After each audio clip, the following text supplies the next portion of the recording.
Сыктывкарский педагог вокала Елена Турубанова представила Коми на всероссийском конкурсе «Звезда-2023». На сцене телеканала «Звезда» в минувшие выходные девушка исполнила песню Маргариты Позаян «Ты, она, я». Елена рассказала Коми Информ, что долго боялась принимать участие в масштабном конкурсе, но в конечном итоге осмелела. В первом отборочном туре она набрала 80 баллов. Жду звонка, а втайне тихо плачу. Я люблю и не могу иначе. Почему все в жизни так нескладно? Ладно.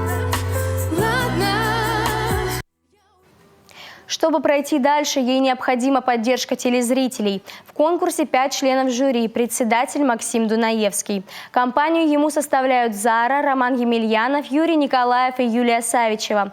Кроме похвалы, педагог получила и небольшую критику. Жюри подчеркнуло волнение исполнительницы.